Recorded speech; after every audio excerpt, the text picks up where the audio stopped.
your first headlining tour. You know, you're in Houston now. I mean, what does it feel like to be leading your own tour finally? It's really exciting. We've been able to travel around everywhere, and it's just been so cool being able to see all the fans in different states, and it's amazing to see how fast they're like selling out and things like that. It's really exciting. Yeah. And can you give me an idea of what folks can expect tonight? You know, our show is very high energy. We're actually playing some new songs in the set, which is really cool, and you know, we're just having a good time out there. We while we were on the Hannah Montana tour, we kind of worked on this show, and we're creating some musical ideas and basically like you know, setting up the stage as well.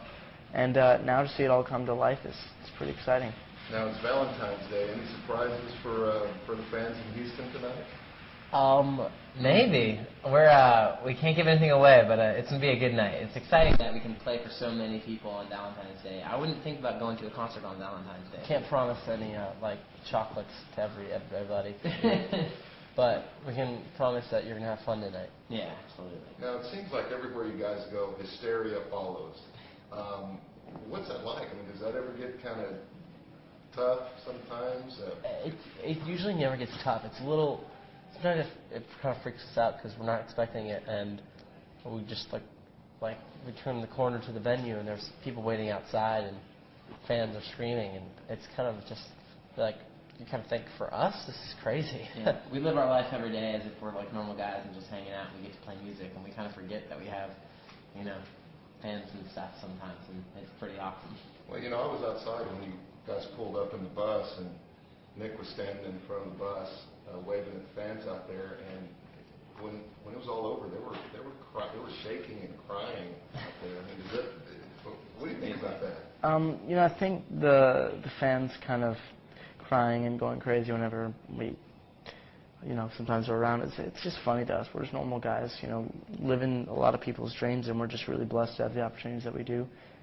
And you know, I didn't think I was that ugly. They're just screaming, and it's pretty funny.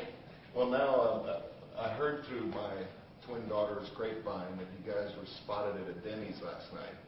Can you do that anymore? I mean, Denny's? Can you go out in public? I don't think we were at a Denny's last night. We didn't go to the Denny's last night. Where were we last night? We were at we were actually at a basketball game last night, the Rockets, and it was actually amazing. We got to meet Yao Ming, and he was really tall. Yeah, so the whole team was awesome. The game, we sat on the floor and got to watch right at the buzzer. You know, he shot the winning basket. It just, the whole game was amazing. We had a great time, and we get to do actually a lot of cool things, like sit courtside at a basketball game and things like that. So it really pays off. Everything we do, we have fun. We have fun doing it. It's really cool. We get to experience life, but in a tour bus. Now, I guess the question I was getting at before is can you go out in public now and do normal things without causing a riot anymore? We can go out. We do. We go to malls and things when we do. We just have to go at certain times. Yeah, we just have to be a little more aware of, you know, our surroundings and all that, and we kind of just pretend and wear mustaches. Yeah, exactly. Change our names. That's but right. It's nothing unusual. Yeah.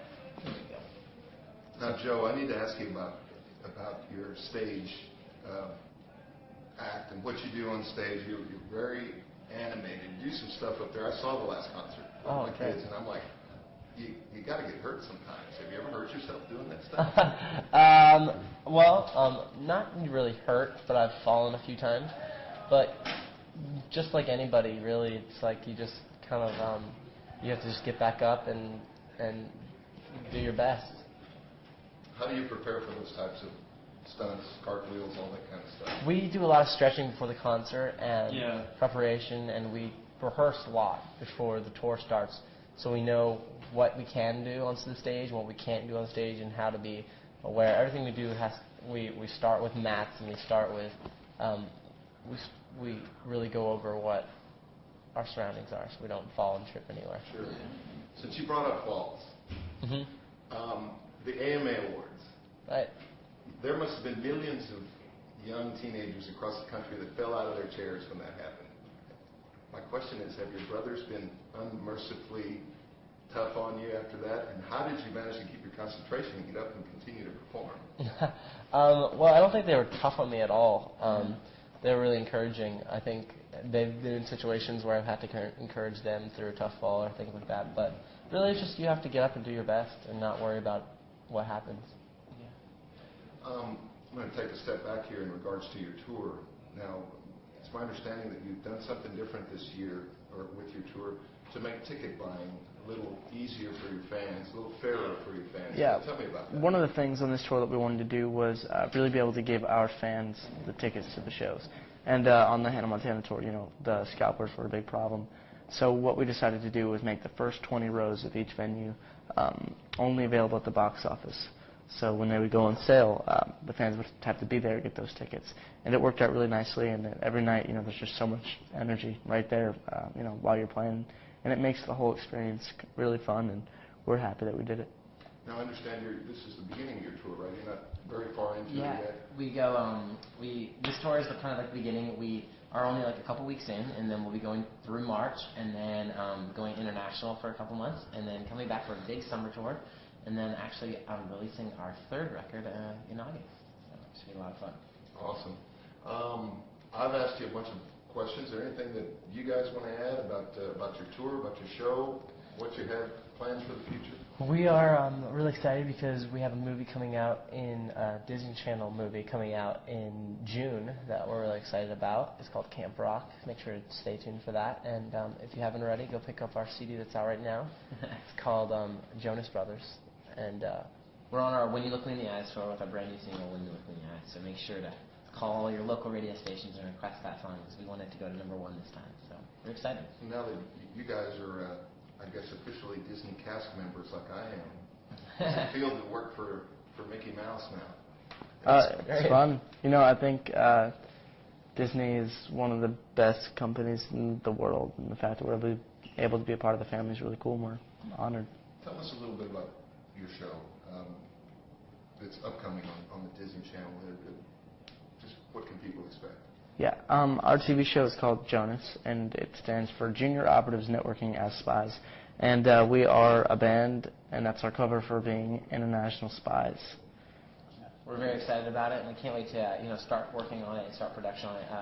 The writer's strike has kind of postponed that a little bit, but it's okay. That means we get to go out, tour more, and see our fans, and we're just really happy we get that opportunity. Awesome. You've got a little brother.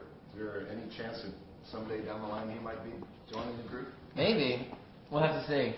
Yeah, right now he's pretty into making his own band. It's called Webline. He's already writing some really great songs, so we'll see what happens. Maybe one day he'll join us.